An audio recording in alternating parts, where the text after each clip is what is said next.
Olá, amigos, sejam bem-vindos a mais um vídeo do meu canal. Eu sou o Lucas Knipe e vamos falar sobre a polêmica que está acontecendo entre o Joe Wilfried Tsonga e o Patrick Mouratoglou, né? Porque a gente está vendo cada vez mais, né, os tenistas da década de 2000, né, e 2010 pronunciarem sobre o atual nível do tênis. E a gente veio de uma temporada em que realmente Alcaraz e Sinner estiveram quase intocáveis. Quase, né? Tipo assim, o Sinner ainda perdeu um jogo pro Bublik em Halle, teve o jogo contra o Griggs, pô, em Xangai, e não tem como não dar o mérito pro Griggs, pô, né? Se o Sinner sentiu câimbras é porque o jogo se complicou, foi mais longo do que o italiano gostaria, né?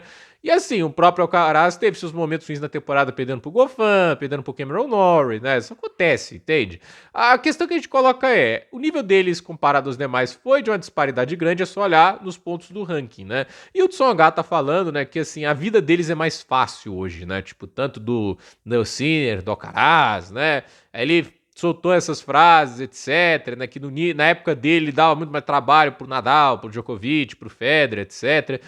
Tá, ok. Isso é um ponto que a gente pode falar como válido. Ele, como um membro do top 10, dava mais trabalho a Federer, Nadal e Djokovic do que, por exemplo, os atuais nomes do top 10 dão para Sinner e Alcaraz. Mas eu acho que isso é momento, entende? Eu acho que a temporada de 2025 ela pode se assemelhar muito ao que foi 2015, né? No caso, 2015 foi de um homem só, de Djokovic, né? Em que ele sozinho acho que estava quase o dobro de pontos do número 2 do mundo, que era o Federer. E assim, ele teve 6 derrotas naquele ano todo e 82 vitórias, né? E assim, ele só perdeu pro Federer acho que 3 vezes. Ele perde, se não me engano, uma pro Karlovic, outra ele perdeu pro Wawrinka. Aí eu esqueci de quem foi a outra derrota, né? Mas assim, o Tsonga é um cara que, ok, teve 6 semifinais de Grand Slam, 2 em Wimbledon, 2 em Roland Garros, e assim, uma semifinal em Australian Open e outra foi final, em 2008, que ele perde pro Djokovic, né? Então é uma grande carreira, 2 títulos de Masters 1000, se não me engano, Paris 2008, ganhando do Nalbandian, e ganhou do Federer no Canadá em 2014. Muito bacana, etc.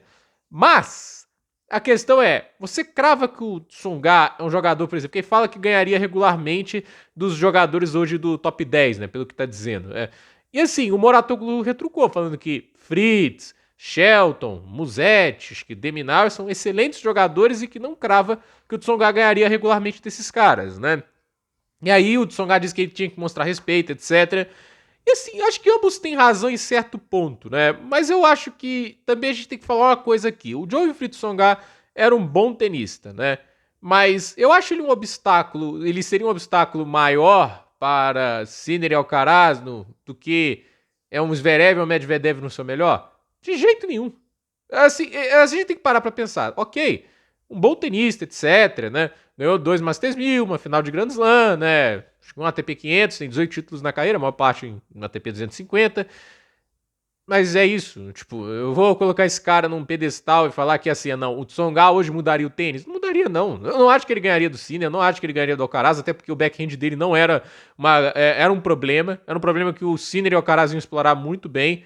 E digo mais, é um problema que o Medvedev ia explorar muito bem, que o próprio Zverev poderia explorar, né? E obviamente o Zverev tem o forehand dele, né? Mas o que eu digo é um tenista que obviamente teve momentos fantásticos no seu melhor, etc. Mas eu acho que é um pouco injusto, porque se você for comparar apenas com o meio do pelotão ali do top 10, né?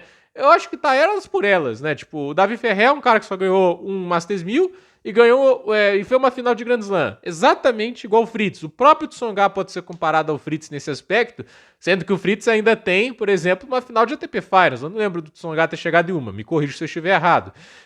Mas aí você vai olhando, né? Tipo, o Musetti já fez semifinais de Grand Slam, né? Pelo menos acho que Roland Garros e Wimbledon ele fez. Assim, o Deminar é um cara que realmente é mais consistência e tudo isso, mas a verdade é que acho que nos últimos 8 Grand Slams, não sei se você chegou às quartas de final em 6, uma coisa assim, ou 5. Não é pouca coisa, é um nível de consistência impressionante. E a gente pode olhar, o próprio Shelton já tem 2 semifinais de Grand Slam também, com a idade que ele tem, já tem um título de Masters 1000. Então, olhar para aquela geração e falar, ok, né? A gente pode ter uma nostalgia legal de nomes como Juan Martín Del Potro, Thomas Berdych, entende?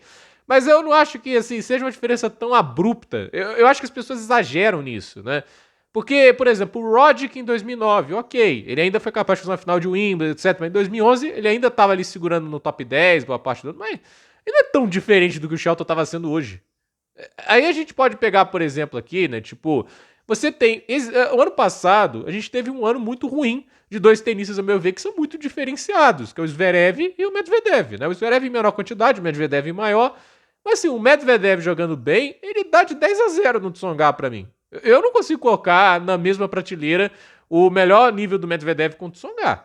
Então, assim, eu acho que há um desrespeito sim do Tsonga. Quando ele exige respeito, né, do Mouratoglou, etc., e também tem que respeitar jogadores que no final já conquistaram coisas muito similares, né? Eu acho que assim, o Tsonga pode falar muitas coisas, que ele realmente, quando enfrentava o Big Three, ele dava um trabalhinho, etc. Mas ele falta com respeito também com uma geração de tenistas que pode ser considerada melhor do que ele. Mesmo a geração dos anos 90, todo mundo gosta de meter pau, Medvedev, Zverev, Tim, Tsitsipas, né? No seu auge, pra mim, são melhores jogadores do que o francês, né?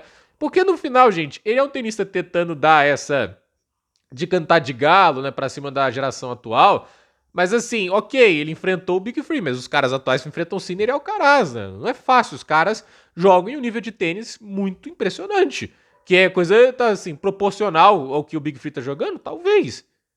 Pra era que eles estão vendo, eles estão conseguindo trazer um domínio parecido com o que o Federer teve em um momento dos anos 2000, que o Nadal chegou a ter no final dos anos 2000 indo para os anos 2010, que o Djokovic teve durante boa parte da sua carreira. Então, assim, ele fazia um papel muito similar do que fez o Danil, o Zverev na década de 2010, só que em uma eficiência menor. Porque no final, assim, o Zverev, se não me engano, jogou 7 Masters 1000, o Medvedev 6. O Medvedev já ganhou o Grand Slam. O Zverev não. Mas o Zverev ganhou a Olimpíada. O Zverev ganhou a ATP Finals 2 vezes. O Medvedev já ganhou a ATP Finals. Então, assim, o Tsonga canta de gala, etc, assim, né? Tipo, fala que hoje a coisa é mais fraca, mas tem jogador ali melhor que ele. Pra mim, assim, eu não consigo olhar seriamente pra pessoa que vai falar, assim, com todo o preconceito que você pode ter com o Zverev, né? Mas falar que o Tsonga é melhor que ele é errado.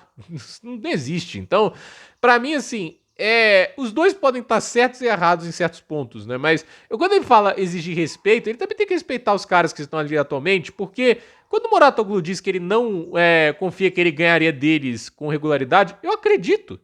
Porque não é como se o Tsonga fosse o Andy Murray. Entende? Se fosse o Andy Murray falando isso, porque a gente vê o Andy Murray no auge, era raro ver esse cara perdendo cedo no Grand Slam, no máximo na quartas de final, mas na quarta de final você já tá enfrentando pedreiraça, né? Aí você já pode enfrentar um Berdych, etc. Até as eliminações precoces do Murray, eu me lembro que oitavas de final, assim, pensando na carreira dele no auge, né? Quando ele teve a lesão do quadril, aí é outra coisa, né? Mas ele perdeu as oitavas de final do US Open pro Kevin Anderson. O Kevin Anderson, o cara fez 2 finais de slam, não é mais que o Tsonga. Aí é um debate interessante também, né? Kevin Anderson e Tsonga, acho que o Tsonga leva, mas assim, o Anderson teve uns picos muito legais, né? Mas aí eu falo, né? Tipo, o grande problema aqui, né? Tipo assim, você quer dar essa impressão que era mais difícil pros caras, etc, mas aí é tudo também a era do tênis, o momento, porque, por exemplo, em 2015 não parecia difícil pro Djokovic fazer o que ele tava fazendo, né? Ele tava sobrando de uma maneira que nem o Tsonga, nem quase ninguém tava conseguindo bater. Só um cara numa partida iluminada, como foi o Wawrinka lá em Roland Garros 2015, né? E o Federer em algumas partidas lá, que o Federer conseguiu 3 vitórias contra ele. Mas é isso. Então, olhando pra essa situação, o que eu posso dizer acho que existe um exagero do Tsonga em relação a isso, porque a gente pode respeitar os grandes nomes que a gente teve lá, já teve o Robin Soderling, que infelizmente não teve uma carreira tão longa como deveria, né? A gente teve o Nikolai Davydenko, entre vários outros jogadores, mas eu acho que a gente tem que aceitar alguns momentos que muitos dos nomes que a gente viu ali, né, tipo, fazer esse sucesso todo, já na carreira ainda completa, e a gente não tem a carreira completa do Musetti, do Shelton, do Deminauer, do Fritz. Esses caras ainda vão jogar muita coisa, vão ter altos e baixos, mas vão ter altos, né? O Fritz, alguém acreditava que ele ia fazer final de US Open? Eu não acreditava naquele ano, mas fez, né? Fazer final de ATP Finals, ele fez. Talvez um dia chegue lá e surpreende e ganha. O Dimitrov não ganhou, por que não ele? O Deminauer já é só o cara das quartas de final em Grand Slam. Vai que um dia ele consegue uma semifinal, vai que um dia ele chega em uma final. Por que não? O cara tem 26 anos. Então, eu acho que, assim, julgar os caras agora sem uma carreira completa também é sacanagem. É muita sacanagem. E ainda mais um cara que, assim, no final é isso, né? Ok, uma final de Grand Slam, 2 Masters 1000 e um ATP 500. Aí tem um monte de ATP 250 no meio, mas eu acho que também, assim, eu acho que tentar dar uma carteirada em cima disso. Porque eu enfrentei o Djokovic, o Federer e o Nadal. Esses caras agora estão enfrentando, eles também, né? Pelo menos ali, boa parte ainda do Djokovic dominante. E estão enfrentando agora Sinner e Alcaraz. A vida deles não tá tão fácil também. Então, é um debate que a gente pode adentrar mais em outros momentos, mas esse é o vídeo que eu queria deixar pra vocês. Então, gente, por esse vídeo é isso. Dúvida nos comentários, deixe seu like, se inscreva no canal, compartilhe esse vídeo e até o próximo vídeo.